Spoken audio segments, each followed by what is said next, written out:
Hi friends, my name is Angie and we're talking about ponchos today, baby. I wasn't planning on doing another Ravelry bundle video so soon, but there is just so much poncho love in my last video that it made me feel really happy. I felt so seen. I felt so like in community with y'all. Like, yeah, we're poncho lovers. We're cousins. We're family as far as I'm concerned. And just like all of those good vibes just encouraged me and compelled me to get onto Ravelry and actually look at some poncho patterns. And I looked at every single poncho pattern available in Ravelry. I looked at 96 pages of ponchos. If you include baby sizes, that page count increases to like 160 something. And if you include crocheting, that page count increases to like 2,000 because the crochet community is very friendly to a poncho. I just didn't include any crochet patterns in this video because I don't crochet. I know how to do it. I just don't feel joy when I do it. And if I have a project and I have to choose between crochet or knitting, I will always choose knitting first. I organized this list from most simple to more complicated things that I'm excited about. And let's just get into it. Let's get into some ponchos. The first pattern that I really love is the buttoned poncho by the McCall Pattern Company. As far as I'm concerned, this is the quintessential poncho shape. Big old rectangle, a hole for your head, and this one has the added detail of a little button closure here and a hood so that you can keep extremely warm when you wear it. The only issue with this pattern in particular is that there is no pattern listed here. I think this was listed in like a magazine from the 70s and like good luck trying to find that. But the good news is that this looks relatively easy to make and relatively easy to freehand. I think there are two ways that you can go about doing this. The first is if you're knitting from front to back, you just knit a big rectangle up until like your lower chest region. Then you split your stitches in half, you leave some on a cable, you knit one panel, you knit the second panel the same length, and then you connect them at the back of your head and just continue to knit until you reach the end of your rectangle. And then if you're feeling sexy, you can pick up some stitches at the back of your neck and then you can make a hood. That feels like the easiest way to do it. If you want to complicate your life a little bit more and you want it to work from shoulder to shoulder, you would cast on a bajillion stitches, I'm sure. I can't even imagine how many stitches you would have to cast on, but it's a lot. And you would just knit until you get to about the halfway point. You would cast off about like maybe 50 or 60 stitches right in the middle of your garment, and then you would proceed to cast them back on the following row and then just continue until you reach the width that you want. I think the first option is easier, but again, both are available to you not through this pattern, but through my imagination and hopefully your imagination as well. The next poncho on this list is technically not a poncho. It is the Petal Capelet by Jacqueline Kilmartin. Is it capelet or caplet? I am not sure, but I am sure that this is very cute. What I like about this pattern is the little eyelet detail along the shoulder. I don't know if it's along both shoulders. I think this is like an asymmetrical moment where it's just one shoulder, and you know I love an asymmetrical moment. I also really like how this drapes. And it's surprising to me that it drapes so well and it appears to be so like floppy and flowy because it is a worsted weight pattern. And I feel like the thicker yarn that you use, the more stiff your project is. But this is coming off like really flowy, chill, cool. And I think a pattern like this would be really fun to have as like a staple in your closet, because if you choose like the right color, and by right color, I mean like a color that you really like wearing, you could make any outfit fun, and you could just like throw on an old t-shirt, old jeans, whatever shoes, but you have a fun little funky poncho and everyone is going to be like, whoa. I say this as if I know anything about fashion, but I do feel in my heart of hearts that if you feel confident in an outfit, everyone is going to be able to tell and you're going to be like the it girl. And I feel like this pattern has the it girl potential that I'm looking for. The next pattern on my list is the Bloomlet Poncho by Vicky. I almost wish that this was called Blumette Poncho because that's easier to say, but it is Bloomlet. And what I like about this pattern is that it looks like a crochet pattern. I feel like a lot of crocheters like advertise patterns that are like crochet, but it looks like knit. And in this case, it's knit, but it looks like crochet. The reason why this looks like crochet to me is because it has this like little eyelet blossom pattern throughout. And I just feel like I've seen that more in crochet than I've seen that in knitwear. I feel like this would be perfect for spring. Make it in a green, like the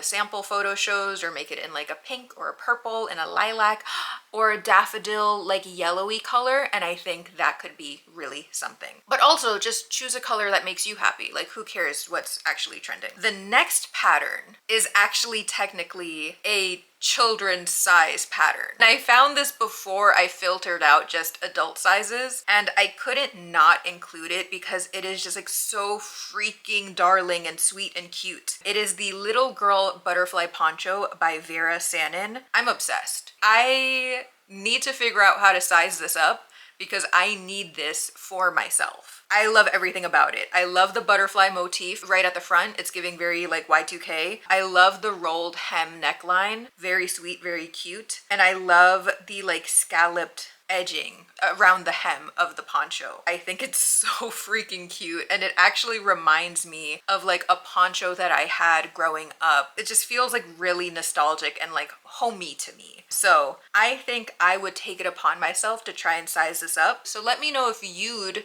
be interested in watching me do that struggle in a video. The next pattern on our list is the Catwalk Poncho by Ellen Bag. This is another really simple silhouette. It's like, you know, everything that you think a poncho is going to be. But the great little detail about this is that they have an eyelet pattern that mimics cat paw prints just going down the front of your poncho and off to the side. And I just think that's so fun. I think that's so quirky and cute. I think it would be the perfect poncho for anybody who loves cats. Like, I already have the idea to make this for my mom for Christmas this coming year, which means I should probably start it in like August.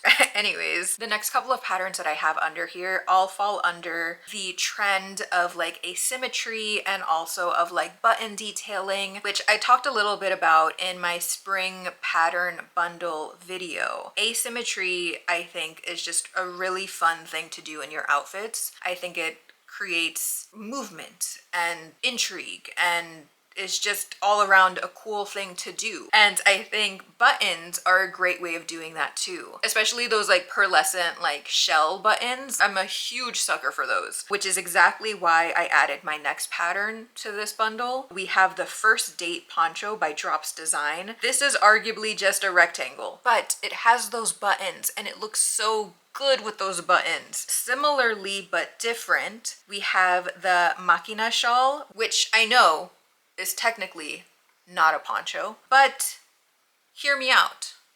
This is a really cute pattern. The buttons are great, and when you have everything buttoned up, it is a poncho. This pattern is by Nick Davis, and I'm obsessed. It just reminds me of that one level of Super Mario Sunshine where like it's one of the most difficult levels because you have to like jump on these cables and there's these like spiky shells coming after you. But like the architecture of that world is very similar to this poncho. I guess what I'm trying to say is the thing that I love the most about a poncho is that it's nostalgic at its core. And not only because of its shape and its like blanket cozy feeling, but also because it reminds me of Super Mario Sunshine. The next poncho is also similar but different. We have the Spin Stitch Scarf and Poncho, and I think it looks incredible, both with the buttons down the front and also with the buttons off the shoulder. I think the stitch pattern is really cool. It's kind of giving, like, sorry to be on the Super Mario Sunshine kick at the moment, but it's kind of giving like Bowser's shell. There's like a spiky detail to it that I think is really cool. It's kind of like making ponchos a little edgier. So like stepping away from the nostalgia cozy factor and leaning into the like edgy cool girl factor. The next pattern, we're moving away from the buttons, but we're sticking with the asymmetrical theme, and we have the City Lights Poncho by Whitney Spivey. This is great. I like that the poncho sits asymmetrically on you, like one side of the poncho is clearly longer than the other. And I also like the added like border detail of like this like striped moment down one side but not the other. I can't imagine this will keep you warm in the winter just because one arm is covered and the other one isn't, and so that might be a little problematic, but I just think it's cool, so frankly I don't really care. The next two patterns that we have here are actually something that I need help making a decision for, because one of my poncho dreams is to make like a red spider webby kind of poncho so that I have a Lydia Deetz costume in my back pocket at all times. And as I was going through these 96 pages of ponchos, I came across two that I think could work. The first is the Sheer Water poncho by Wool and Pine. I really like this poncho for this Lydia Deetz costume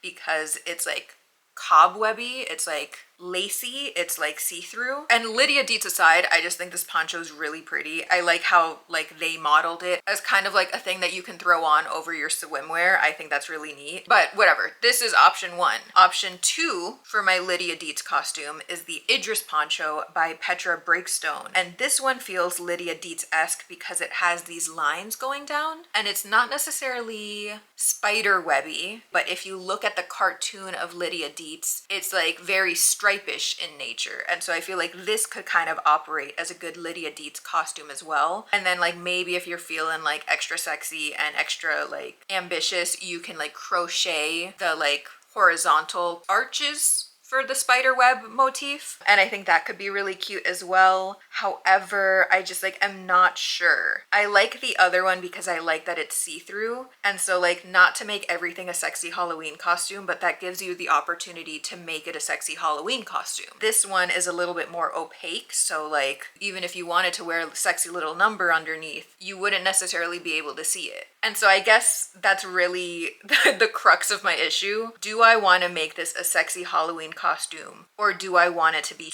reference accurate?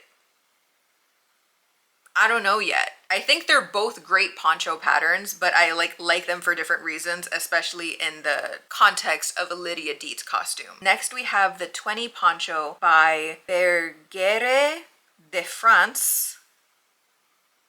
Let me know if that was okay. I love this poncho pattern. I feel like this feels like you could find it in a shop. This feels really professionally made. This feels very like store ready, if that makes sense. A lot of the other ponchos like look great, are amazing, but this one feels like respectfully I could find it in a Kohl's, and maybe that's also the nostalgia playing in, but like I feel really good about this because it feels like something I would find at a Kohl's. But I like the high neck, I like the eyelet detailing throughout, and above all else, we're coming back to the ruffles. I love that this has a slight ruffle effect right at the hem. I think that's so great. Next we have Tango on a Dutch Beach by Nantje Knit, and this one again technically isn't really a poncho. I would probably describe this more as a shawl because the opening is so huge in the front. I think it's cool, first of all. And second, I think if you are willing to play around with it and to experiment and to try your best, I feel like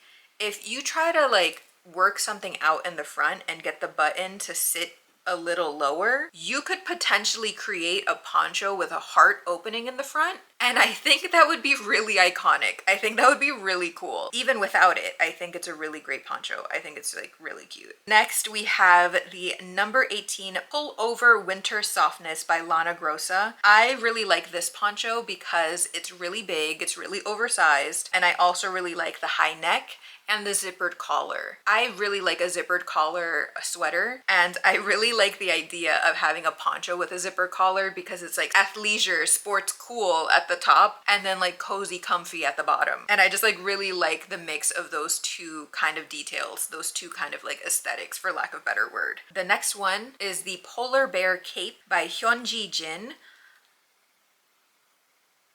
Now we're talking. This is a lot of really intricate cable work, which scares me because I'm still a novice at cable work, but I love just how this sits. I like that there's like an opening around like the elbow so that you can still maneuver around, but it's still covering your entire body. And I really like the like buckle enclosures that they included. I can't tell if the top of the poncho is like a collar that you can open or if these buckles are like merely decorative, but I think they look really great. And so I'm happy either way. And I also just think it's really considerate of this pattern maker to include like arm warmers shoulders, given the fact that they like created an opening for your elbows to move around. Like they're just like really taking care of whoever makes this pattern, and I really love and respect that of them. The next pattern is admittedly something that I would never try myself. It is just far too intricate, far too detailed for my taste. Not like my aesthetic taste, but just my like willpower to do hard projects taste. But we have the Imperial Cable and Plaid Poncho by Annie Modesit. This pattern is incredible. It is both plaid work and cable work and a fringe all in one pattern. I just love the detailing in this. I also think it incorporates some weaving into the pattern because that's how you like make a good like tartan plaid situation. It's just gorgeous. It is just such a cool project, but it feels like the project, you know what I mean? Like you have to be really confident in your knitting to tackle something this huge, and I just like don't think I'm there yet, and that's really unfortunate because it looks beautiful. Many kudos to Annie Modesit because this is a piece of art. Everything that we're talking about today is a piece of art, but this is a piece of art to me. The next pattern we have here is the Tied Cape by Linka Newman. This one is also one of those poncho patterns that feel like the quintessential poncho patterns. Like I grew up with ponchos like this, and so I just want it back. I love the color work.